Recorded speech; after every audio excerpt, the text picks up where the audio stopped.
আসসালামু আলাইকুম। Welcome back to my channel. দূরের এবং কাছের যে যেখান থেকে বসে আমার আজকের এই ভিডিওটি দেখছেন সবাইকে জানাচ্ছি আন্তরিক স্বাগতম। তো সকাল সকাল ব্লগটা শুরু করেছি। আজকে মেয়ের স্কুল ছুটি, মেরাজের বন্ধ। তো আজকে সকালে উঠে আমি নাস্তার জন্য পরোটা বানিয়ে নিচ্ছি। এখানে প্রথমে আমি খামির বানাচ্ছি পরোটার জন্য। তো সেখানের জন্য আমি এখানে গরম পানি দিয়ে নিচ্ছি ময়দার মধ্যে। অনেকে পরোটাতে রুম টেম্পারেচারে পানি ইউজ করে, কিন্তু আমি সবসময় ফুটন্ত গরম পানি ইউজ করি, কারণ আমার মনে হয় কি ফুটন্ত গরম পানি ইউজ করলে খামিরটা মাখতে অনেক সুবিধা হয়। খামিরটা অনেক নরম হয় আর পরোটাগুলো খেতে অনেক ভালো লাগে, অনেক সফট থাকে অনেকক্ষণ পর্যন্ত।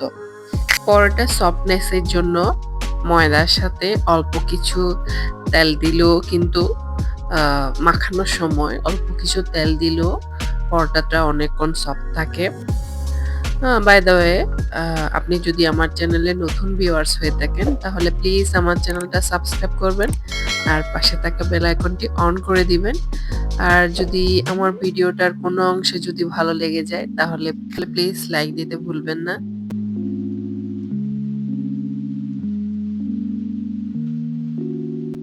এই যে পরোটার খামিরগুলোতে আমার সর্বমোট ৭টা পরোটা হবে। ৭টা ময়দার ডো করে নিয়েছি আমি। এগুলো দিয়ে আমি পরোটাগুলো বানিয়ে নিচ্ছি।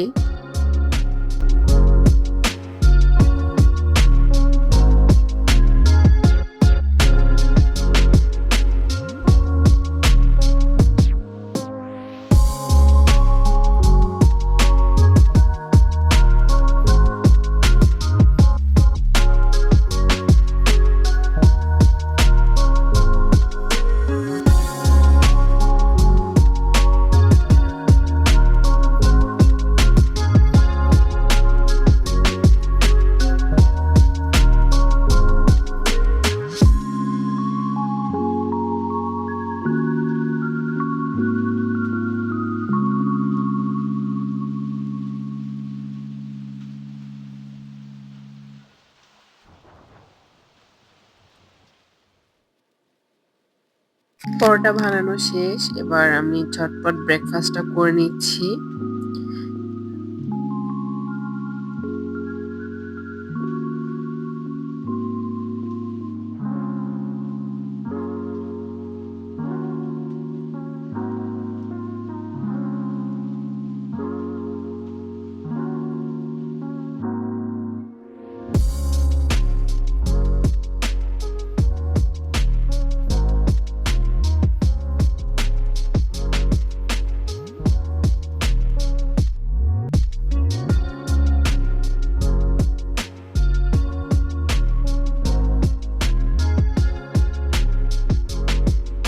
এদিকে আমার ছেলে বায়না ধরেছে যে মিষ্টি দিয়ে পরোটা খাবে, সেজন্য ওর জন্য একটু ফ্রিজ থেকে সন্দেশ বের করলাম।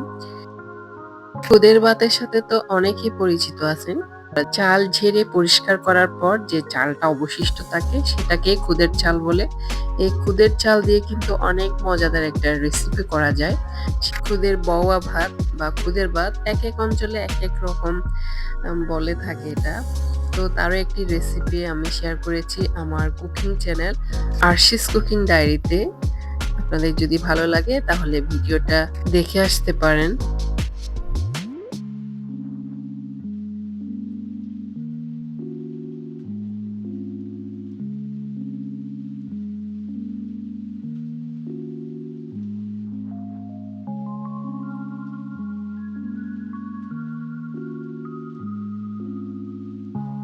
এই যে দেখুন কত সুন্দর পোলাওয়ের আদলে তৈরি হয়ে গেল খুদের ভাত।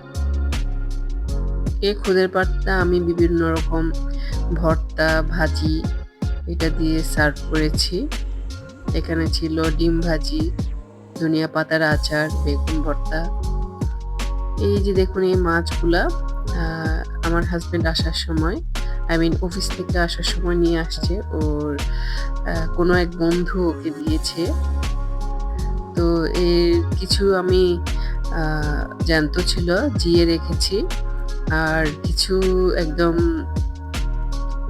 মরে গেছিল। সেগুলো আমি ফ্রিজে রেখে দিয়েছি।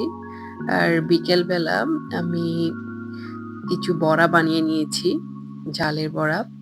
কারণ বিকালের এই সময়টাতে ঝাল, ঝাল কোনো নাস্তা খেতে কিন্তু খুবই ভালো লাগে। তো আজকের ব্লগটা এখানেই শেষ করছি। দেখা হবে পরবর্তী ভিডিওতে নতুন কোনো আয়োজন নিয়ে। ততক্ষণ পর্যন্ত ভালো থাকবেন, সুস্থ থাকবেন। আপনাদের সকলের সুস্বাস্থ্য কামনা করে এখানেই বিদায় নিচ্ছি। আল্লাহ হাফেজ।